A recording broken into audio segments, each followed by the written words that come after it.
Inside the Birds is back. What's going on, everyone? Geoff, Mosher, Adam Caplan. This is going to be a real beefy edition of the Inside the Birds podcast. We got a lot of news, man. A lot of news about the happenings of some former Eagles, including in the front office and the coaching staff. We got the coaching staff itself to talk about, and of course the wrap up of the Senior Bowl, which was quite an event. Did you now, Adam, you were at the Senior Bowl.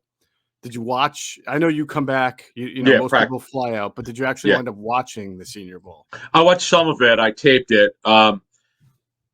It's funny. I made a dumb mistake my first year. I didn't know anything about it when I went in 02. Nobody told me anything. There was no information back then. There was really no media there. Mm-hmm. So my friend Tony Pauline is with now, what's it called? Pro Football Network. Thank you. Yes. PFN. Yes. So Tony begged me to go because you're missing it. He went when his first one was when LaDainian Tomlinson was Senior Bowl from TCU. Mm-hmm. So he begged me to go, and I was like, no, I'm like, come on, I don't want to go. And he just kept saying, you're an idiot for not going. I'm like, all right, I'm gonna go. And boy, was he right. And I owe him. It's his absolutely will credit him for that. And it's just so crazy that Josh McCown was the quarterback in my first one. Yeah. We'll get to how he's connected today to today's show Monday morning here, but pretty remarkable. Yeah, and I got to tell you, I ran this by a couple guys who've been. God, I know one guy's been to 30 Senior Bowls. He said he'd agree with me. It's the worst Senior Bowl group he's seen. Now, it doesn't mean that they're bad quarterbacks, but if you graded them as top quarterbacks, mm-hmm. intermediate quarterbacks, they're somewhere between top and intermediate. They're just not any great. Although Kenny Pickett is going to go in the first round, I don't know that he's like a great quarterback prospect, but he's a good quarterback prospect, no question. This is just not the kind of year where, again, if you need a quarterback, this is probably not going to be your year to think like you're getting like this home run guy. Well, two things on that. One is that if you look at their history of Senior Bowl MVPs, the quarterbacks, there have been some good ones, but there have also been some not so good ones. You know, Davis Webb was once the Senior Bowl MVP. Kellen Mond last year, and unless the book's out on Kellen, he might wind up being good. I'm just saying He didn't play at all last year. There was another quarterback that was on that list that just did not pan out very well. But I think that in watching the game, it illustrated why we were saying in the last podcast that the game itself is not as important from an evaluation standpoint as the week of practice, because things happen in a game that make it difficult to evaluate everybody on the field. And if you watch the game, you clearly saw that pass pro offensive linemen were not nearly as good as pass rushers. I mean, I can think of 3 defensive players who each had 2 sacks, right? The kid from Minnesota had 2 sacks. The Penn State kid, Lucetta, had 2 sacks. And then the interior guys, Perion Winfrey, Travis. I mean, they were all over the course. So you can't look at the quarterbacks and say they did a terrible job. They barely had time to throw the ball. And then if you were trying to get a good look at wide receivers and them catching the ball, well, a lot of guys just didn't get targets because the quarterbacks were running for their lives half the time. That's why the game itself, people don't put as much stock into as the days of practices where you have so many different drills and combinations and guys competing against each other. That is basically in a nutshell why that is more important than the actual game itself. But one thing we can say, as we'll get into the Senior Bowl a little bit, Adam, there are a decent number. This is a good pass rusher draft, and not just because of the Senior Bowl, it was already, but a couple of guys did kind of step up throughout the week that you may not have heard of as maybe top 20 guys or top 50 guys, and now you are. That kid from Minnesota being one of them. So we'll see. We'll see what happens. But there's going to be a decent. I think there's going to be a lot of pass rushers going in the top 50, and obviously for the Eagles who need them and place a priority on them, that's a good sign because of course the Eagles, we know, have all those picks to use in the draft. So by the way, you're going to the Super Bowl. Yeah, right? Tomorrow. Yeah, tomorrow. Today's you're Monday. A well-traveled person these last 2 weeks. I'll be. Our Thursday show I'll be doing from the Super Bowl. Yeah, Senior Bowl, Super Bowl. Oh, and by the way, hello to Jaguar fans. I ran into some. They're going to be listening to the show today, so they want to hear about Doug. Yeah, we'll be hitting on that very quickly here. His staff. So we put out some information that is probably going to wind up happening, and we'll explain that one. But yeah, and it was great. It was actually very cool. I must have seen, Geoff, a half a dozen people who came up to me that listened to ITB. I love that. That was really cool because you don't really know. Awesome. don't travel a lot, so we don't know. Who listens in person, but it was really cool to have that. Enjoyed that. Before we get started here, I'm sure you know about this. The rain was awful on Wednesday. It was. I would have taken pouring rain over the 15-degree temperatures we had all week here in the Northeast, brother. So is that what you had? Oh, okay. It was pretty cold here. Yeah. Okay. So it rained all day on Wednesday. There's a funny picture. My buddy John Hansen, the guru, took a picture of me twirling my umbrella. First time in 19 years I bought an umbrella. I went to Walgreens for $10. Best disposable umbrella I ever bought. Boy, that was a lifesaver because it just would not stop raining. And it was good to see Kenny Pickett throw in the rain. He had one great throw in the rain. Somewhere it could have been better, but it was good to see him because he wears gloves. He wears gloves. Right. So we'll get into that, but it was fun. It's always fun to go to Mobile, Alabama, and as you know, the intel that you get on players and thoughts around the league and all that. The drinks were flowing on Wednesday night. I can tell you, I had a few. All right, I'm going to make it my mission to be able to go next year. I couldn't do it this year. Please do. Going on Yep. back at home, but we got to have an ITB on location together in Mobile next year. So that'll be on the calendar. Speaking of the calendar, we have some really awesome announcements today, which we've been teasing toward, and we can finally officialize them. We have some new content coming to Inside the Birds with some familiar faces over the next few weeks, for quite a few weeks. It's actually going to start this week, starting Tuesday morning for the next, I believe, 1, 2, 3. We got 5 weeks. On Tuesday mornings, we're going to have what we call a show called, I believe we're calling it Trey on the Tape with Trey Thomas. And what he's going to do for our YouTube channel, Inside the Birds YouTube channel, is do a tape review on Eagles offensive line, not just offensive line, but offensive concepts, maybe some defensive concepts. But he's going to do some videos for us once a week, every Tuesday, 6 a.m. It'll be posted that are basically breakdowns. Now, if you've ever seen a Trey tape breakdown, it's really good because he telestrates. He also draws up blocking schemes independent of the all-22 to show you where certain guys are and what they're going to do and how they're supposed to block in certain ways. And he points out individuals. So he does an excellent job. And the biggest thing Adam and I always talk about is wanting to be very educational with this platform. And I don't think that there's someone better that we know of that's part of this platform that breaks down offensive line play better than Trey. Even the great Greg Cosell, who we'll get into it in a second, always says that offensive line isn't his specialty. And Trey, that's all he does. The guy eats it, lives it, breathes it. So I'm really excited about Trey on the Tape. I think it's going to be fantastic. And the first episode that will drop Tuesday morning is going to be centered on it's going to look back at the Tampa Bay loss and discuss what Todd Bowles specifically did well in attacking the Eagles protection schemes and where the Eagles can go from there. So like I said, very educational, Adam. I think this is going to be wonderful for our platform. You can't wait. No one better. We missed Trey this year. We loved having Cosell and Navant together. They were a phenomenal team, but we missed Trey, man. Yeah. Hopefully, he's going to do. We teased a couple weeks ago, as you said, he's going to do some more stuff with us, and we'll see what we can do with Trey next fall. We've actually have a pretty good concept idea we're going to try to develop here. We'll see what happens, but it's interesting. I was looking at the MVP list of the Senior Bowls. Talk about a who's not who. And unfortunately, there's some bad Eagles players. It didn't work out for the 2007 Senior Bowl MVP. This is of the game, okay? Wait, hold on. 2007 Senior Bowl MVP. This guy did nothing. And wow. You would, yeah, you 2007? I was there, but I don't remember this. I'll admit, I thought this guy would be a decent player at the next level. He sucked. And he was an Eagle? Oh, yeah. Not only was he an Eagle, he was a major disappointment. I thought the Eagles traded out of the first round in 2007. No. Well, here's the thing, though. No, I didn't say first round. I said Senior Bowl MVP. Good point. Was it Ryan Moats? I don't even remember. No, but this guy was even more disappointed. Well, I guess I don't see how he could be more disappointed than Moats. Was he a second round or a third rounder? I thought he was a third round pick. I thought he was third. Yeah. Yeah. Okay, I'm going to give you a hint because now you're going to get it. He went to your school. Tony Hunt. Yep. Oh man.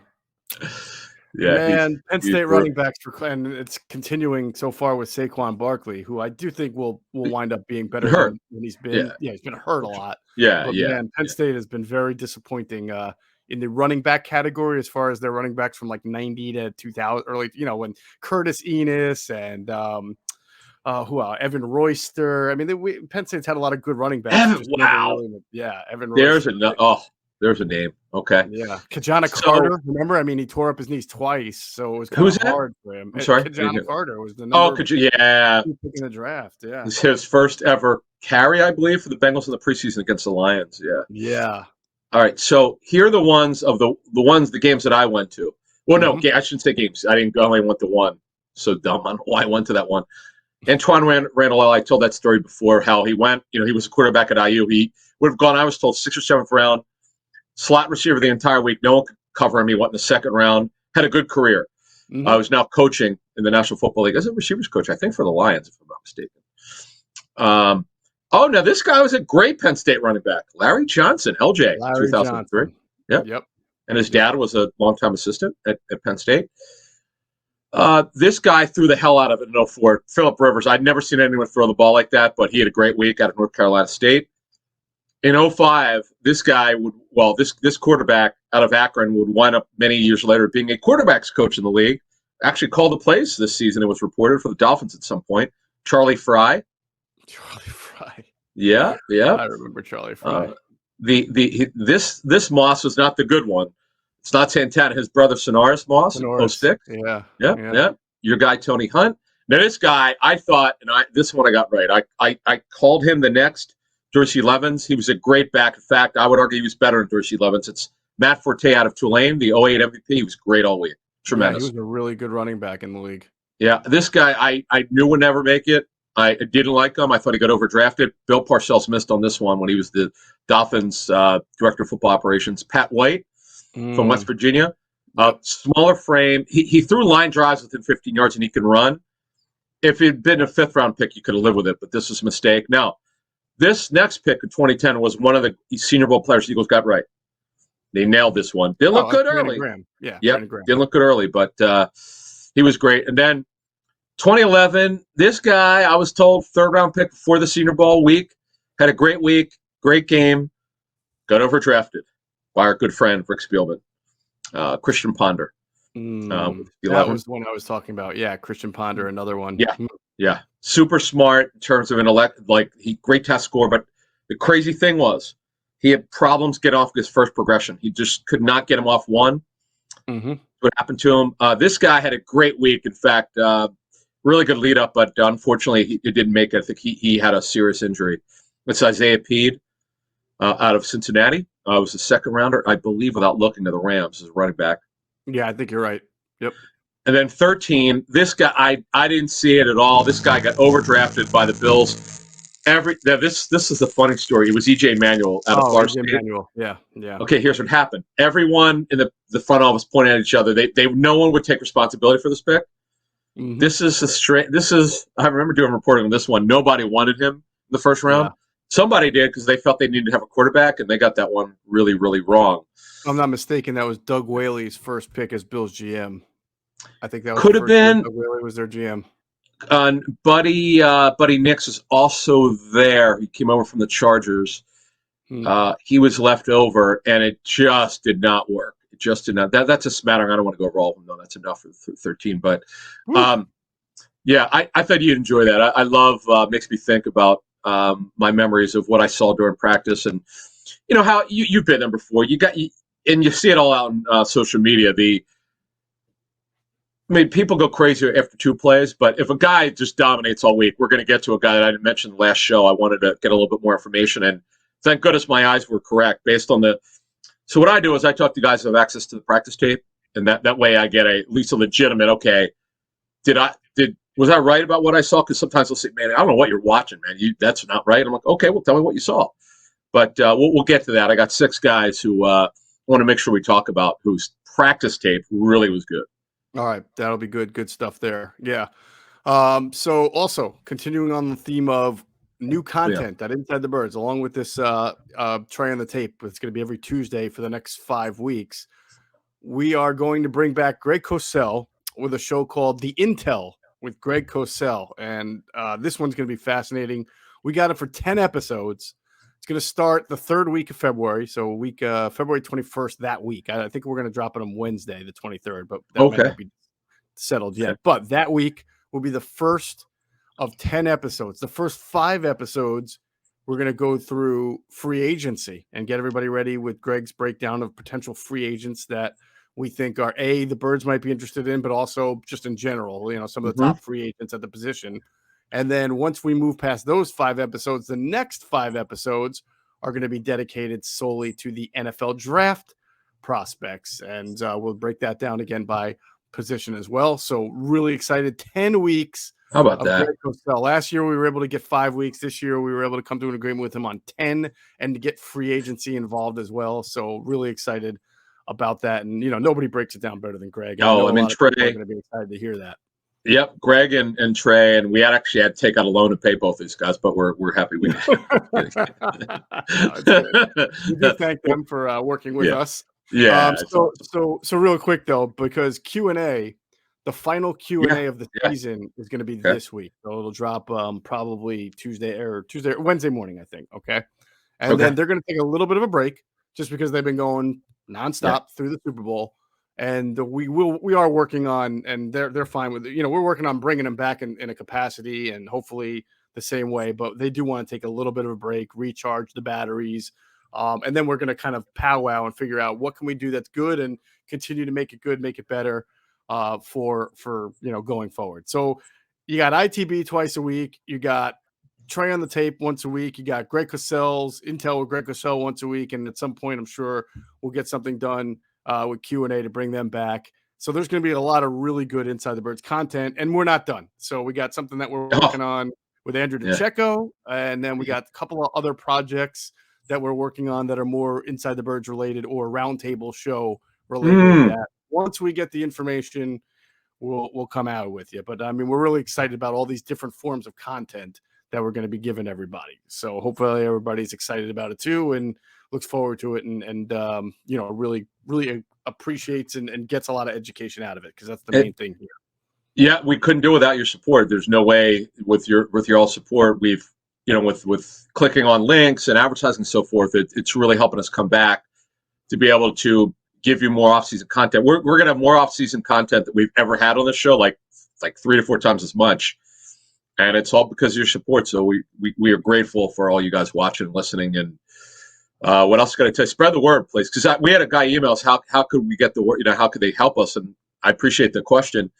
Simple, just tell your friends, people on our message board on Facebook. We appreciate your support there. And just keep retweeting all our shows. And we're doing it bigger and better than ever. We really do appreciate it. Absolutely. All right. Let's start off with some of the more hard news, Adam, that we have to cover. We'll talk about Doug Pederson. He is now the Jacksonville Jaguars head coach. He's got to put together a staff where we've heard some names. Some of them are a little surprising. And it's first of all, just in general, I'm happy for Doug. I think he deserves a chance. Yep. And I'm this is just me speculating here. I think he would have liked a chance that's better than Jacksonville. Jacksonville's been not a great franchise, and they have a shaky structure in the front office. They have a GM and Trent Baalke that not a lot of people. I mean, you saw the reports about Byron Leftwich, didn't really want to work with him. I think I saw a graphic that in his last 5 years as GM, a coach has been fired each year, which is almost unbelievable. Go to Urban Meyer. Yes. Chip Kelly. Yes, 1 year. Jim Tomsula, yes, 1 year. And then who was the coach right before Jim Tomsula? Was it Tom Sula? Who was the coach at the 49ers before Tomsula? So it would have been Jim Harbaugh. Yeah, but he didn't get fired. It was Jim Harbaugh, Jim Tomsula. Mm-hmm. Either fired or just 1 year. It was Harbaugh through 14, Tomsula 15, Chip Kelly 16. Him and Kelly and Baalke did not get along, right? Just like Jim Harbaugh and Baalke didn't get along. Mm-hmm. And then Kyle Shanahan became the head coach at 17. Yeah, so wow. Yeah, he's been through a lot.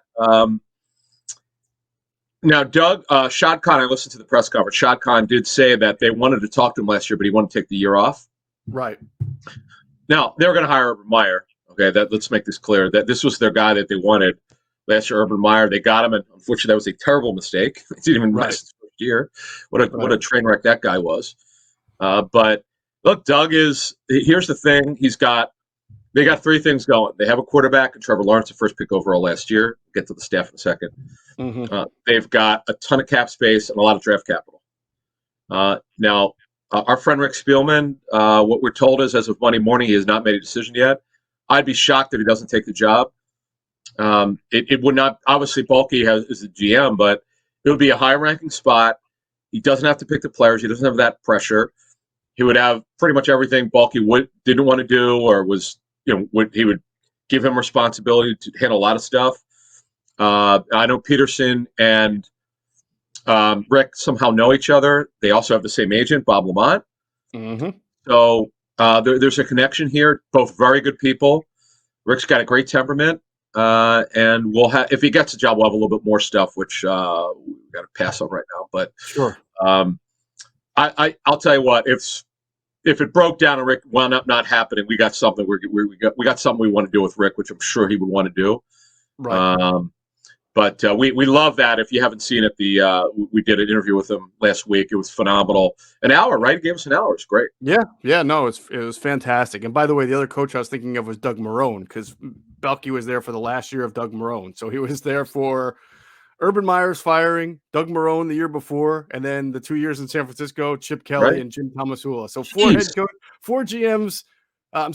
4 years. He's been the GM, 4 different head coaches. So that you're right. He wasn't the GM of Dave Caldwell the last year. He was the personnel director. He was the personnel director. Okay. All right. Yes. All right. So they kind of fudged it with the graphic, but the bottom line is he was involved and he was there in the front. Yeah, he was there. That's the thing. Like if you look at Harbaugh, Tom Sula, who by the way I'm told was Balky's handpicked guy. Yikes. Who was their D-line coach, and we don't need to go into the ugliness. You could look up Balky's career, and the Tom Sula, Harbaugh, and Balky situation it's not good. I mean, we don't need to drag into this because it could take an hour. Now, Doug's an easier guy to work with, and I think Doug will be okay. He's Doug is a little bit, as we saw here in Philadelphia. He's a little bit. I don't want to be negative and say like he's a pushover, but I mean he obviously had some things go on here in Philadelphia where other people higher than him had their say and they got what they wanted. So why I say this about Doug, though, as far as I think he was looking for a better opportunity, is because at some point last year, I remember he was on the Rich Eisen podcast and he said that he would be a little bit more selective with his next.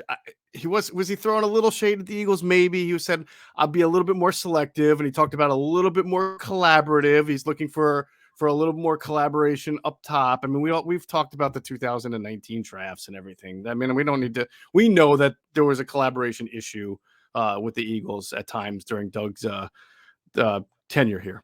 But the bottom line is he said, I want that. And then it's like, okay, then you go and take a job with a GM who's like basically had like one firing after another for head coaches. So I just think this was his only opportunity. And at least he has he's got the number 1 overall pick from last year, quarterback, Trevor Lawrence, that he walks into, which I think will be a good situation for Trevor. Should be good for Doug too. Travis Etienne should come back. I mean, he was supposed to be a pretty big weapon. He missed the whole year with the foot injury. We know that. Josh Allen's a good pass rusher. Laviska Shenault has shown a little bit as a pass catcher. And my man Sloquan, as you like to call him, Laquan Treadwell, is resurrecting his career. James Robinson's a good player. So they've got some talent there to work with. And they'll have the number 1 pick again. No, but they've got the number 1 pick again, and they've got some free agency cash. Look, they've got a lot of cash, a lot of cap. When I say cash, the owner will spend it. It's never been a problem. Their offensive line's been an absolute disaster. Like they've kept these guys together for 3 years. Mm-hmm. They've severely underachieved. They didn't have a tight end last season. Chark broke his ankle. Laquan Treadwell revived his career. You could hear it on the ITV TV interview we did last week with Rick Spielman, how he talked about what happened. What great information. He wanted to talk about it. If you recall, he had no problem talking about how he missed on it. But what's interesting is I didn't know anything about what Rick. I'd never heard this before, so I don't want. If you haven't heard it, I don't want to give it away. But it's really interesting. Usually when guys don't make it, like Treadwell doesn't run very well, but he would attack the ball in Mississippi. That was his big thing. But that had nothing to do, according to Rick Spielman, why he didn't make it. It was fascinating to hear what happened there. But yeah, so let's get to the coaching staff in terms of what we think. Let's get to what we've heard. We've spent all weekend talking to some people about this, this is going to be an ultimate test, right? The test of whether Jeffrey Lurie was right or whether Doug Pederson was right. Because what we're hearing, and we'll get into the name in a second, is that a lot of names that you would kind of expect Doug Pederson to be associated with, even though there's some pretty good talent out there right now, free agent coaching talent, especially on the defensive side. But Adam, what we're hearing is names that don't necessarily meet the talent that's out there as far as experience or being proven. So go ahead. Why don't we talk about some of the offensive coaches first that we're hearing? All right. So what we're hearing is Press Taylor is on Pederson's radar to be offensive coordinator. Yep. Now, I'm not saying it's going to happen. He also would have to interview. I know he has other guys in mind as well. But Press Taylor is on his list for offensive coordinator. Again, doesn't mean it's going to happen. Right. He thinks let's call it like it is. One of the reasons why he was fired, not only because of his coaching staff, of some guys that he insisted on being promoted and so forth, but his just inability to evaluate his coaches properly is what we had heard from Eagle sources for years. And Doug's a really good head coach. That's in terms of day to day. Players bought in, they loved him, as we know, good guy and all that. But he may know 200 coaches. That's not the point. The point is, A, how you manage them. B, can you coach them? And B, do they have command and can they get what they need out of the players? And the more that people around the Eagles were around some of these coaches, the more criticism they would have. And that's the problem. Doug did not do a good job. We've called this since 2018. This is not, if you listen to our show since 2018, we were on this immediately. This is one of the first things we put out on our spring shows in 2018, is that we had heard that one of the issues that Doug was having and why they were not as good as 2017, with one's coming off a serious injury, absolutely. But Doug did not do a good job of coaching his coaches harder. He needed to get a better feel for who was not doing the job well and bring them up to speed. And that's something he's got to do a better job of on a second time around. Yeah, at very least. I mean, if it winds up being Press Taylor, and we'll see. Yep. I really hope Doug learns to have the process streamlined, and that's your offensive coordinator, fine, and not try to have too many voices in the room. Because one conversation I was having recently with someone who was around the team 2 years ago was that the dynamic there between Doug, Press, Rich Scangarello, Andrew Briner, who we'll talk about in a second, and Marty Morningweg couldn't have been worse. Just because each individually, they're all bright minds. Together, they're all guys. They're coaches. They have egos, and as it was relayed to me, there were just times where one faction of that core wanted its way, and the other faction wanted its way, and that's where the head coach has to silence everybody, streamline it, and say, "This is what we're doing." But do you remember when we would do podcasts? And I remember this as clear as day, Adam. I remember week 2 or 3. Was it against the Bengals? Remember that tie against the Bengals? Okay. I remember rewatching the tape and pointing out to you. I'm like, wow, they're doing a lot of that Shanahan concept stuff in this game that we thought was, Rich Scangarello was going to bring. I saw, two guards both pulled to the right while a wide receiver ran motion to the left. And then the play was actually a screen to the left, but the linebackers were going right because the guards were going. It was great. It was great misdirection and motion, right? And then next week we would say we're none of it. There's nothing. It's gone. It's good. Right. So it was literally. I remember you saying that. Yeah. Yeah, it was literally as if we're like, all right, this week we're going to try it the Scangarello way, and next week we're going to try it the Morningweg way, and the week after we're going to try it the Briner way. It was too much. Well, I'd heard you saw the impact that it had on the offense. It was. You're right. Too many voices. In fact, we had heard that Marty Morningweg behind the scenes did a very good job with Jalen Hurts. Which you would imagine working with a quarterback. Sure, but you nailed it. There were too many, and we'd have to ask, but I don't know how much control Doug had of all those guys coming in. Scangarello, I don't think was his choice. This was because they wanted more innovation in terms of pre-snap motion. So they got who ran more motion, 70% motion, Niners. Scangarello's back, by the way. He's back on that staff. He was this past season. Yep. So I don't know. Doug now has to have full control. In fact, I know he does. He has way more control than he did because if you recall, when he became the Eagles head coach in 2016, he didn't have very much control over his staff because around half of his staff, maybe a little bit less than it, were carryover from Chip Kelly's staff. They already had moved those guys over to the new staff, the Eagles front office, and you know how that worked. Most of those guys did a very good job, by the way. And then Jim Schwartz was not his idea. Some of these guys that wound up being hired were not his idea, and he had to say yes to whoever suggested. So as we move forward here with the Jaguar staff, I know we have Jaguar fans listening. Doug is a smart guy in terms of understanding what works in the National Football League. He had too many coaches. They have to streamline this process. And if it's Press Taylor, who is not a guy who's called plays before, he doesn't have to. Doug will call the plays. Doug actually confirmed that. He was asked at his press conference. He loves calling plays. He loves it. But he thinks the world of Press Taylor. I know it's been written about and said. This is one of the reasons why Doug was fired is because of his insistence of promoting Press Taylor. So it's his choice, but the guys, you've got to be able to coach your players hard. He became too close to Carson Wentz. This is a mistake. Doug's got to make sure that the guys coached. Trevor Lawrence is coached hard. Coaching hard means repetition and holding players accountable. That was an issue for Pederson and Taylor together, we're told.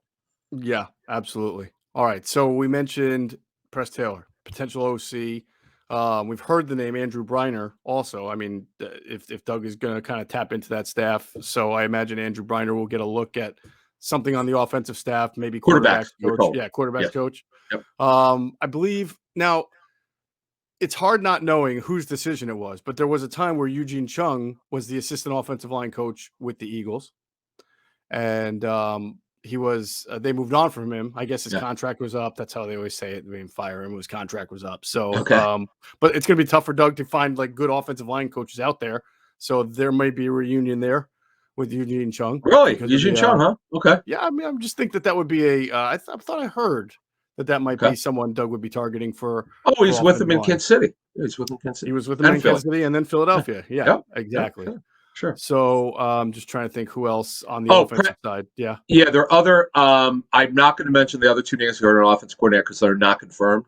Okay. Press Taylor's, you and I have confirmed it through several sources that he's one of the considerations, not the only one, to be OC Press Taylor. So we'll see if that's the job that Press Taylor will get. But it would be a major upset if Taylor's not on the staff. I'll leave it at that. I would agree with you on that one. And then again, it'll be interesting to see going forward how that works out. And if it works out really well, then we'll see. Yeah. We'll see if we can judge it for then. As far as defensive staff, now this is the part that's a little puzzling, and when we run this by other sources, I would say they're kind of puzzled about it too, as far as some of the names. Why don't you give the name and we'll say why it's puzzling. Give some of the names that you're hearing. This one should happen. Well, I can't say for sure, but we had heard that Matt Burke's on Doug Pederson's radar to join the defensive staff. I had not heard coordinator, but one source said possibly defensive line. He could coach D-line and linebacker.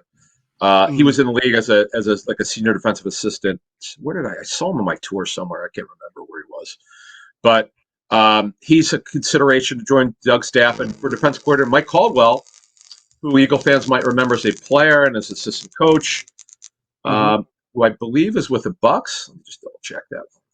Yes, he's with the Bucks. In fact, the weird thing is, if Leftwich or if Todd Bowles had gotten the Tampa Bay job, Mike Caldwell probably would have been brought over for a similar position there on that staff. So it looks like he has a chance to come over, even without the two guys from Tampa Bay, to come over on Doug's staff. So Matt Burke is the game management coach for the Jets. That's right. I was with the Eagles for 2 days when they practiced with the Jets, in training camp. So really, he was a defensive coordinator 1 year with the Dolphins. It didn't work out, but that staff, it just didn't work out. But he's a very good coach, very talented. He needs to get another shot. Talking to guys who've worked with him, Mm-hmm. I needs to get a better shot. It was the right guy at the wrong time with the Dolphins. Mm-hmm. He's a possibility to join the staff. Mike Caldwell, as I said, potentially for defensive coordinator. Right. Those are the names. Now think about this. Listen, Mike Caldwell, I know he was with Todd Bowles with the Jets. He had a very high-ranking coaching spot when Bowles was the head coach there. I know he's a great guy, well thought of, was here as a former Eagles linebacker and as a coach. But you have Vic Fangio, you have Jim Schwartz, who's interviewing, right? You have who am I missing? Oh, Don Wink Martindale. You've got the Chicago Bears defensive coordinator, did a great job last year, Sean Desai. Oh, yeah, went to Temple. Yeah, he's really right. smart. Yeah. Right. I mean, you've got some really good defensive coordinators out there who have good resumes. And it feels like Doug's going with just a guy that not that Mike doesn't deserve this, but Doug's going more with a guy that he knows. He knows all these guys. Coaching ranks with more so than even looking. And then listen, maybe some of these guys will get interviewed. I don't know. We're just going off what we're hearing, right? So it's a really good linebackers coach. I'm sorry. It could change, but I know that some people that I've spoke to, as you've said, think that that's going to happen, and they've said the same thing. They wonder why you would not look to try to bring in a Fangio or Martindale or something, unless Doug knows these guys are definitely earmarked for different jobs. I don't know why he wouldn't. I agree with you. Now, one thing I would tell you is head coaches, particularly Doug, now that he has full control of the staff in terms of hiring. Mm-hmm. They're going to bring in guys they know, the guys they're comfortable with. This is just the way it is. Mike Caldwell's a really good. I talked to someone who's actually worked with him before. He's tremendous with development and communication. Really good guy. He played for the Eagles for a couple of years. Also was with the Eagles three different jobs.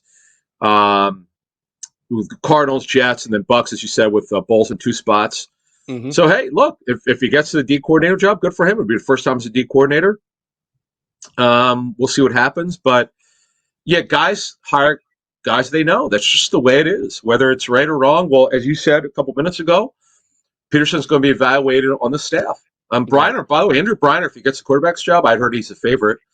If he does get that job, here's a guy that had been a coordinator in college football, was a head coach one interim basis for Fordham, I think, for 1 year. Yep. So look, and the guy he's in his late 30s. Guy's got talent. So we'll see what happens. But Jaguar fans will love Doug because he's one of the better people. What you see is what you get. He's not a jerk. He's great with the media. He'll be great for the media. He'll be great for the website. Jaguars.com are really good, by the way. They do great work there. Yeah. You guys will love him. If you're Jaguar fans watching, it's Trent Baalke, who I worry about, just based on the way he's handled himself. I know that the fans were killing Baalke. I'll give Baalke credit for one thing. The guy's a really good evaluator. I've talked to countless people who work with him. Mm-hmm. It's just that he needed to learn from his bad mistakes that he made with relationships and communication with people, and that's on him. And until he accepts responsibility, it's never going to work with Doug. If he doesn't do that, if he communicates well with Doug, they develop a great relationship. They could actually win together because Baalke can evaluate, man. He can. It's communication and getting along with people was the problem. And maybe if Rick Spielman does get that job and take it, he's a good buffer between the two. Yep. We know he's, people love Rick and he's easy to get along with. Yep. All right, let's talk a little bit more about the Eagles coaching staff and the Jonathan Gannon news. First, wanted to let you guys know again that we've got a great new partner we want to tell you about, Devicor. Over the last year, we've all seen what's known as the Great Resignation, and it's made it clear that there's no better time to change careers than the present. Devicor is a Philly area family-owned career development company that helps guide hardworking professionals on the path to new and fulfilling careers. Unlike those big companies in career development space that offer the same cookie-cutter career advice and services, Devicor's certified career development team is hands-on, passionate, knowledgeable, and take pride in working closely with their clients to ensure that their client's experience is personalized and tailored to their needs. So whether you're in need of a new resume, a cover letter, a CV, or if you want to optimize your LinkedIn profile, or just work with a career coach, Devacor has you covered in all spaces. So go to devacor.com/birds to schedule a free 15-minute career coaching consultation. And here's the key. You receive an exclusive 15% discount off your next order. Someone's giving you the opportunity to get great career advice, development, and guidance, and taking 15% off. Jump on that. Trust me. Take advantage of our friends at Devacor. They're really going to prepare you for a new world. It's a new landscape out there. It totally is. A couple things and why it's important if you're on the job search, okay? Resume and cover letter, which are important, obviously. And Geoff just mentioned the LinkedIn profile optimization. I was on their website over the weekend because that's one thing that I need to kind of do on my LinkedIn page because I'm not doing really well with it. I need really help with it. I'm same here. Yeah, so that, and I looked at it, and you could look. I would take advantage of that discount, that 50% discount, and also the coaching is very important because some of us have had to go back to the workforce, get back to that office environment, or try to get back to that office environment, and you need to kind of figure out what it's like. Because look, some people have been off work because of COVID for 2 years and work from home. Right. What if you have to go back to the workforce? So please check them out at devacor.com. And do we have a code for this? It's devacor.com/birds. So when you go to their website, do devacor.com/birds. And I do think career, as Adam was mentioning, I mean, a lot of people are home. They call it the Great Resignation now. A lot of people have started to do their own thing, and it's great conceptually, but then they run into, how do I grow it? How do I brand it? How do I promote it? What am I doing now that I'm doing my own thing? And Devacor can help you with that. So please take advantage of that, devacor.com/birds. All right, Jonathan Gannon's going to be returning to the Eagles as the defensive coordinator. He was told reportedly over the weekend that he was not going to be the head coach of the Texans, who took merely 3.5 weeks to decide that and string along everybody. Can't wait. By the way, I cannot. It's like, go get your popcorn as they decide now between Brian Flores, a guy who's coached and who has won double-digit games in the NFL, and who's suing the NFL, obviously in a racial discrimination class action suit or bias in hiring class action suit, versus Josh McCown, a guy who has never coached a single down in the NFL. Can you imagine the optics of them announcing that Josh McCown, who I think it's going to happen, is going to be their next head coach? I mean, how that's going to look? I don't know. I do know this. They really liked Josh McCown last year. Yep. I'll leave it at that. We'll see who gets it. But see, here's the thing with Flores. The guy can coach. There's no doubt about it. He's a motivator, great energy, smart, passionate guy. But now that he's sued the NFL, how would he be able to coach if he comes in? By the way, he's also up for the Saints job. How, with a lawsuit and all that it's entailing, how do you do both? And if he does get one of these jobs, that's going to be a challenge for him. But these head coaches of the National Football League, they're great with handling challenges. So we'll see what happens. Good luck to him. I'm sorry? Let me tell you something. There would be nothing more NFL than an NFL team hiring a head coach who is suing the NFL. I know. It would be so great. And actually, I should amend that. There would be nothing more NFL than the Houston Texans hiring a head coach who's suing the NFL. I mean, because that you just throw the Texans in there. They're involved in anything that's going on that's wacky. And that's the NFL in a nutshell right there for you. Well, good luck to Brian Flores and our friend Josh McCown. Let the best man win, whatever they go with. Let's just hope they get in the right path because the Texan fans deserve better. It's been an absolute clown show for the last couple of years there. So, yeah, that's it for the. So Gannon's back. So here's the thing, and it's really important that because they've got free agency meetings. Very important because they need to know what kind of scheme. Because if he left, because remember they're running sort of more of a hybrid scheme than we imagined they would. Right. So they have to know now what he wants. Okay. He'll be in the free agency meetings, draft meetings now. That's very important. Now we're into February. This is really late for them to get the coaches involved, particularly Gannon. But so they'll do that. Now, we have not heard of any coaching changes so far. I'm not looking for anything to happen. I don't want anyone to get fired or move on. But you've said it before. This team hires and fires coaches more than any team, it seems like.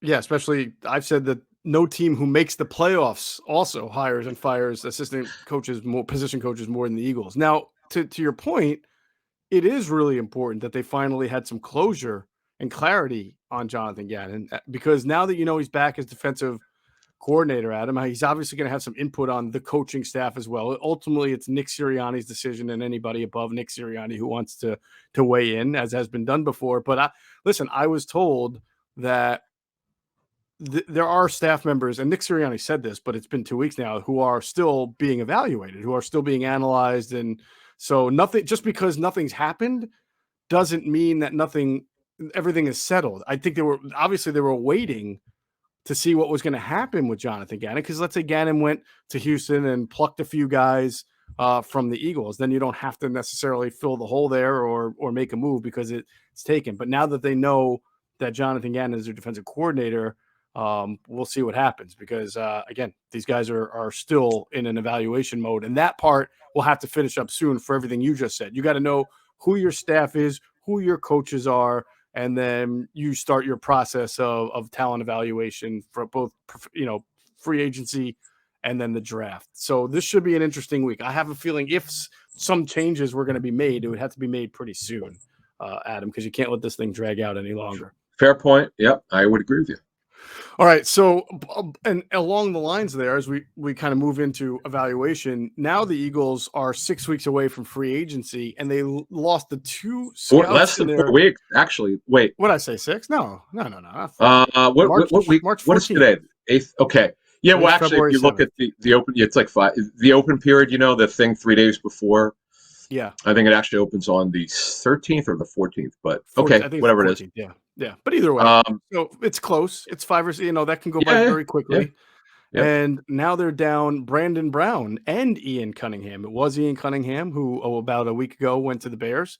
And now Brandon Brown, who was the co-director of player personnel with Ian, has become the assistant general manager of the New York Giants. And so that kind of leaves the Eagles. I know. How about that? Jumping ship right there to the rivals.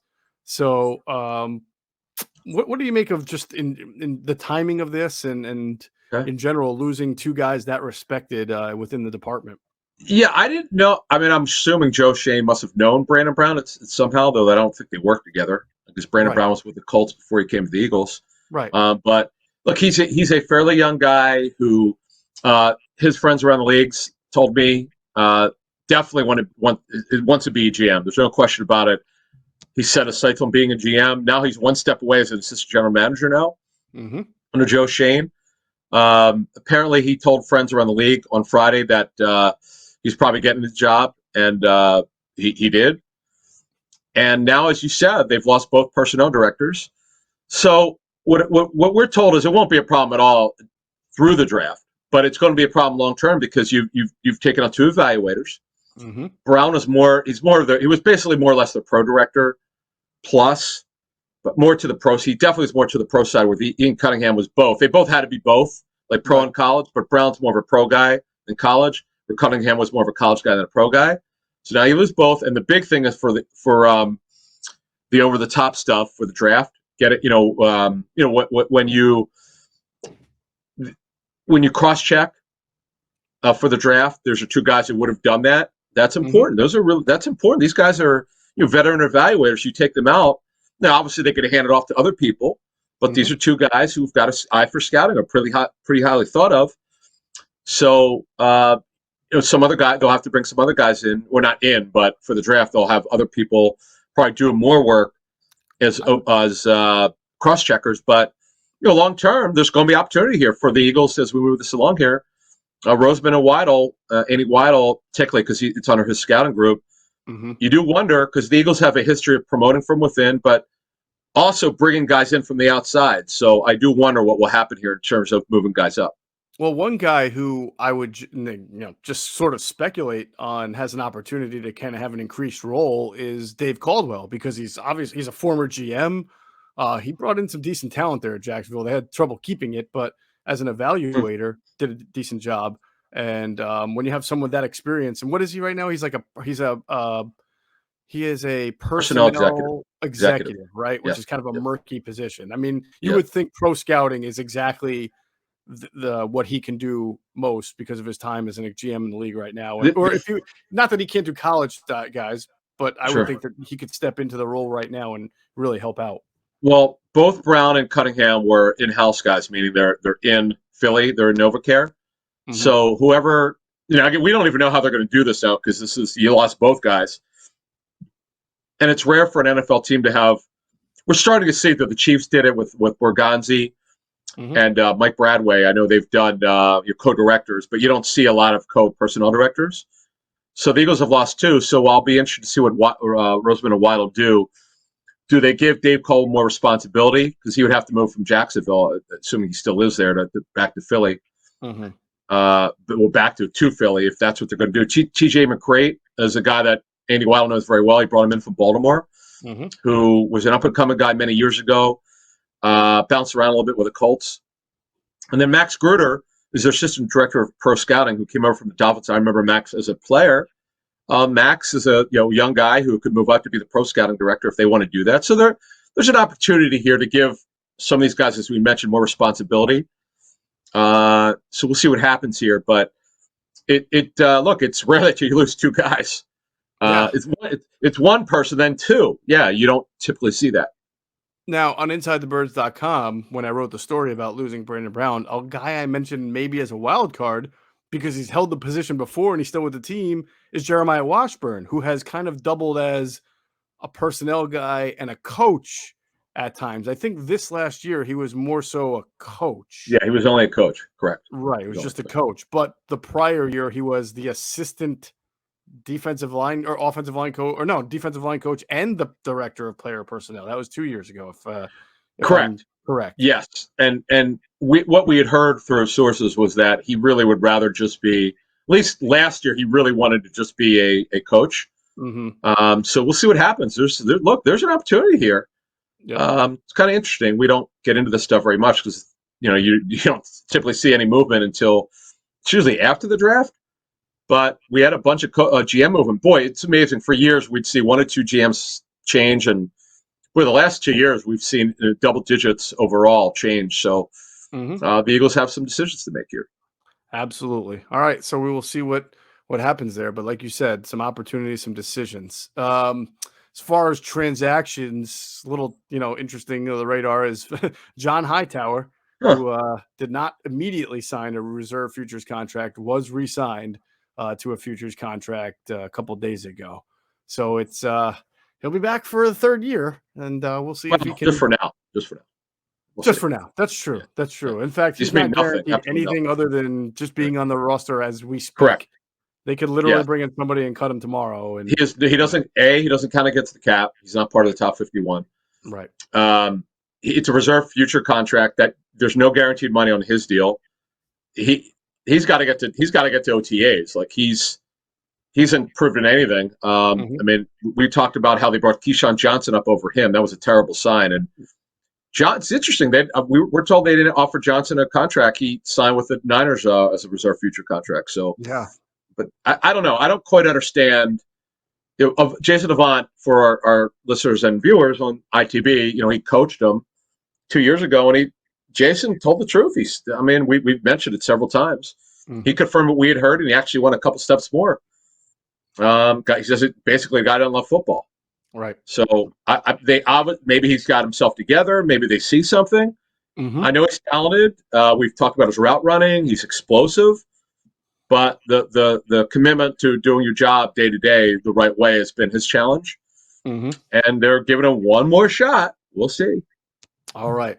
Let's finish up our Senior Bowl preview now that it's over and you're back. First, I want to remind everybody to check out our friends at PHLSportsNation.com, enhancing the fans' experience with their coverage of all Philadelphia sports teams. For the fan, by the fan is their motto. So make sure you check out all their great coverage on PHLSportsNation.com and find them on Twitter at PHLSportsNation. We'll pause real quick for another word from our great sponsors, including our friends at Sky Motor Cars.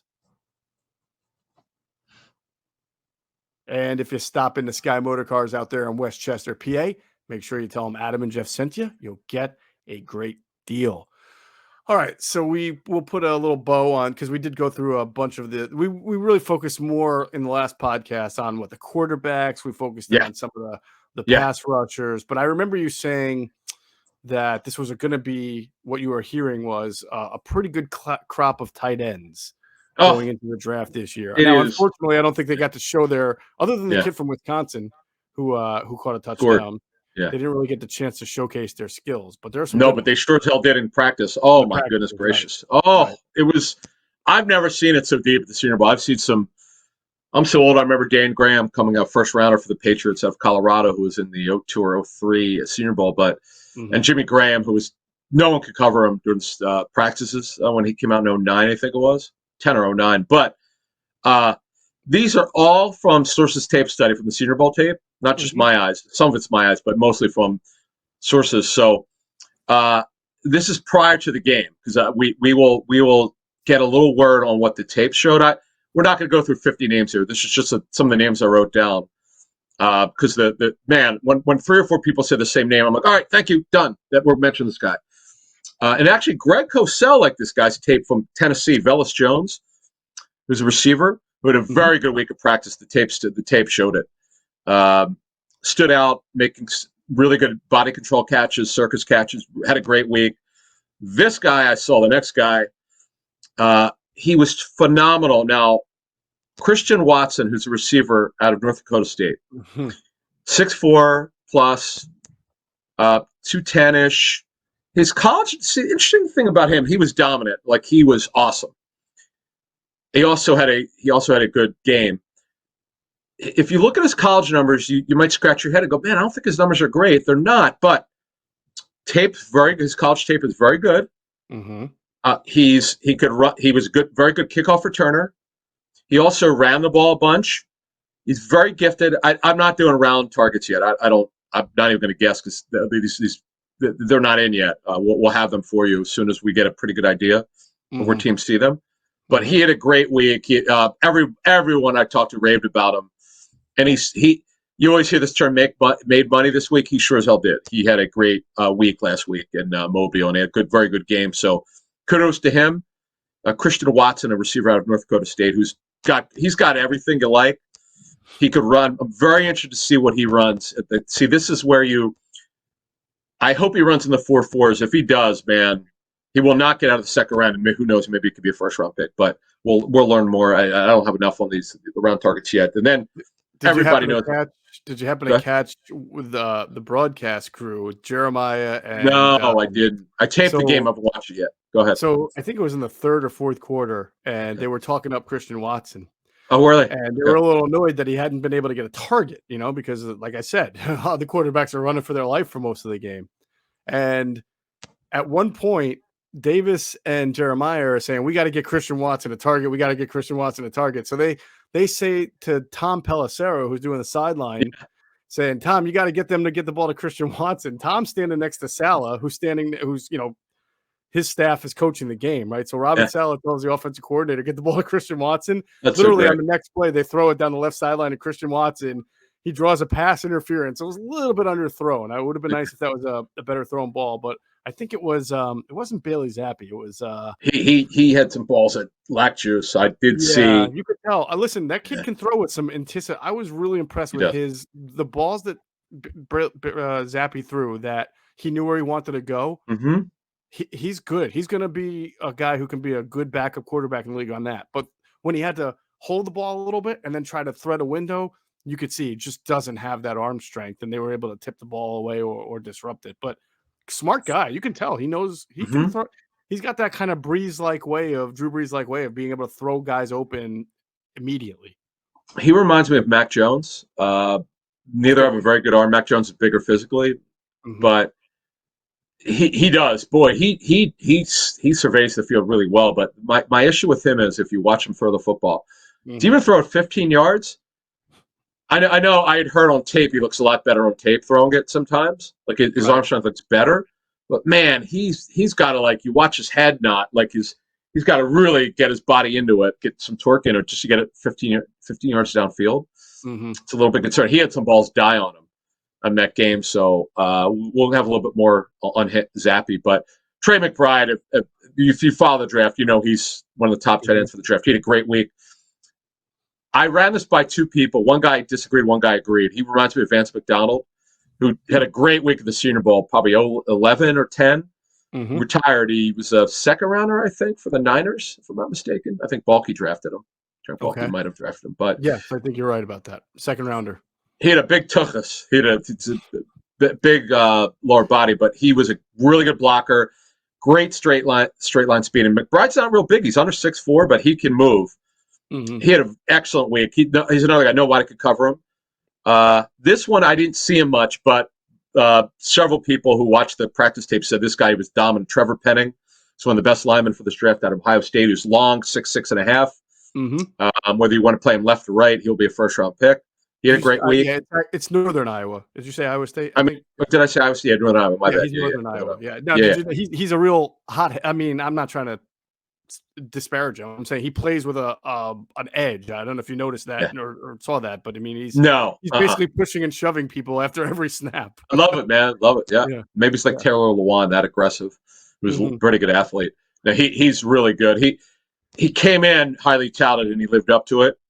Defensively, Travis Jones from UConn, very explosive, pop in his hands, which is a scouting term you need to have if you're going to play in the interior to win. He was great. And a guy we talked about the last show, maybe the best defensive back, safety or corner all week.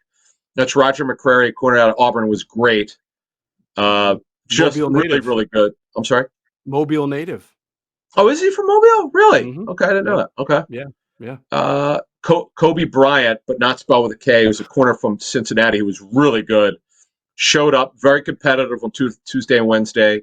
I don't have anything from him on Thursday because that was the short practice and Friday was the walkthrough. But those were the guys. So Christian Watson's a guy you're going to hear a lot of because I'm really, no matter what, I know most people listening or watching are Eagles fans, and obviously the Eagles need receivers.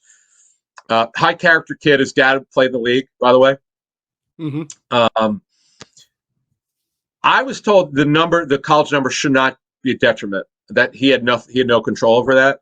But his tape is really good, and he had a great week. That really helped him. I'm very interested to see how he runs in Indy. When you and I are there next month. I can't wait for that. By the way, on Trevor Penning, I think it was the Thursday practice. Did you get all of the Thursday practice, or were you? No, I got Tuesday and Wednesday. I didn't get anything because Thursday is the light practice when they're in shells. Right. They don't hit at all.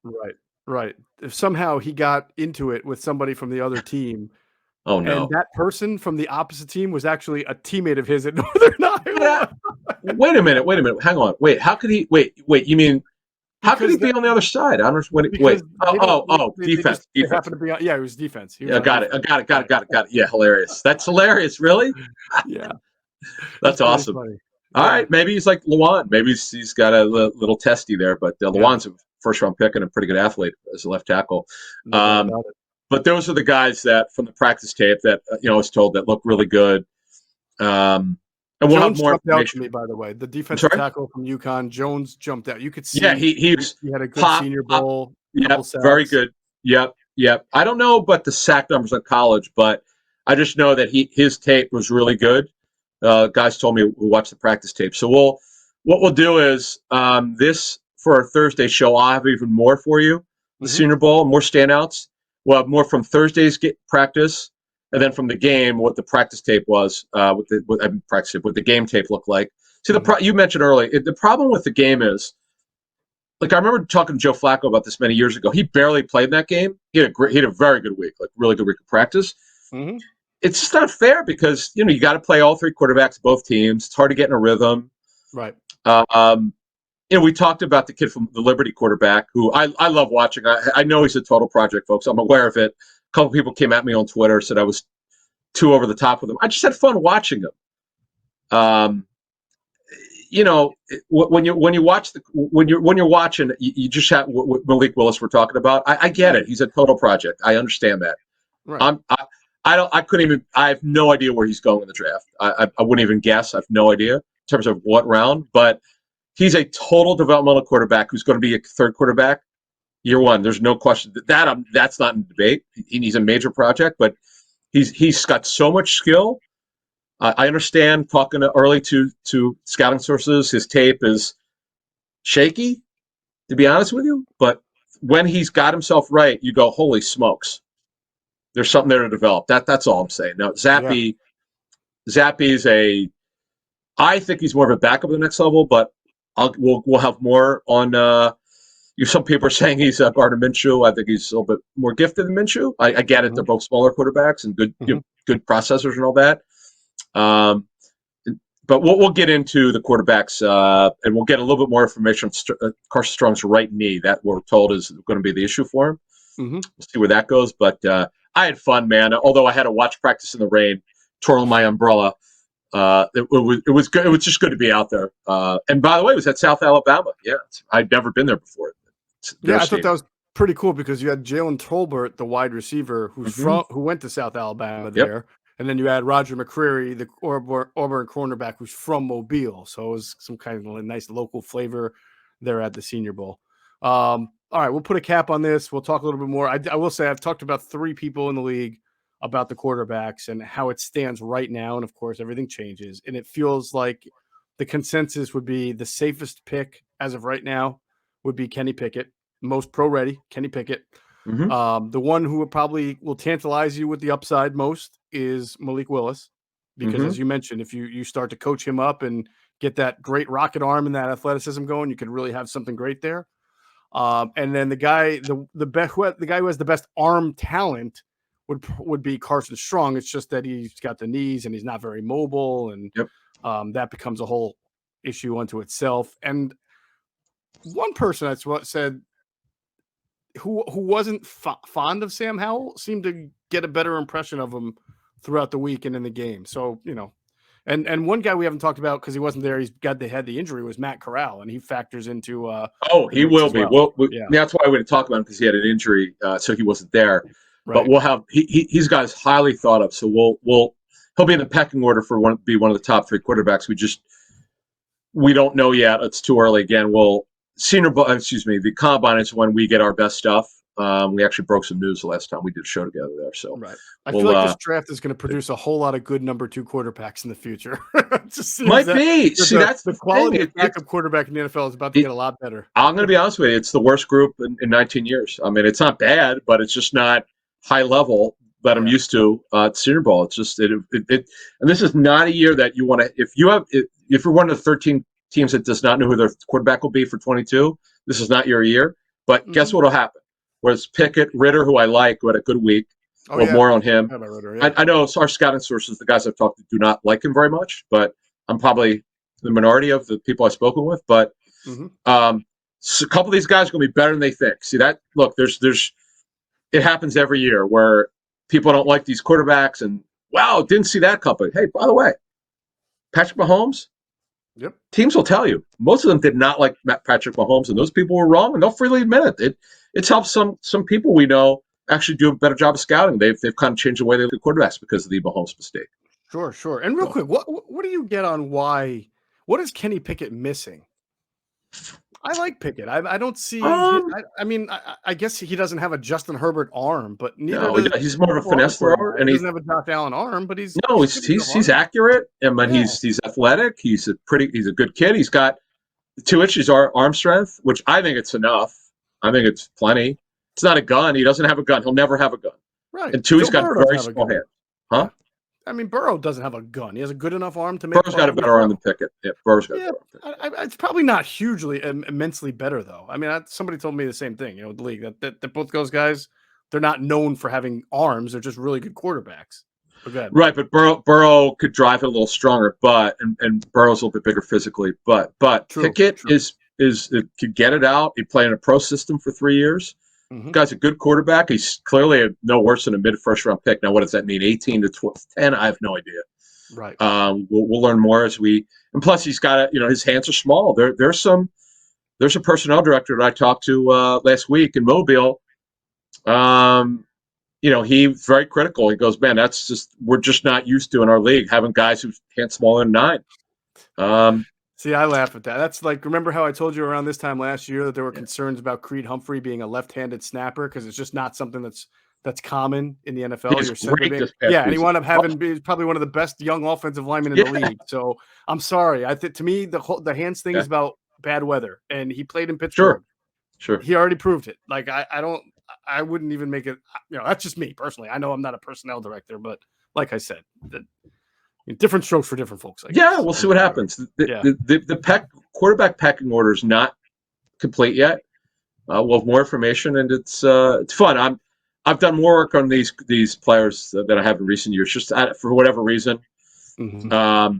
It's an interesting draft. And real quick, so the early word on positional strength, that's the one thing I did ask a lot of personnel guys with, plus some GMs I ran into. Mm-hmm. It's as advertised. It's one of the best tight end drafts in recent years. Good receiver, very good at running back. Good at running back. Quarterback, we just talked about, not great, but again, they're going to be guys better than people think. Pass rushers are good. Good. Corners, not great. Safety, not great. Linebacker, depends what you need. Mm-hmm. We'll quantify all this as we get through the combine. We'll kind of reshuffle the deck and tell you kind of net then what they think. But look, it's depending on what, because it's Eagles. This show's mostly Eagles centric. There are just some things they're not going to be able to solve through this draft. You can't solve every issue, right. But having 10 picks and maybe more, there's some positions they'll be able to solve. I think if they play their cards right. Oh yeah, I think there's going to be about 20 between edge rushers and in interior defensive linemen. There's going to be a lot of those in the top 50. There's no doubt about it. Mm-hmm. All right, we'll have more on that. And again, next podcast will be Thursday. We're on the Monday-Thursday format. So that's going to do it for this episode of Inside the Birds, the leading podcast in Eagles Intel. Big shout out to our producer, Hunter Brody. Check out his work on YouTube. His channel is called Sports Talk with Broads. He's got a website called broadsmedia.com. And as always, we thank you for flying with us inside the bird.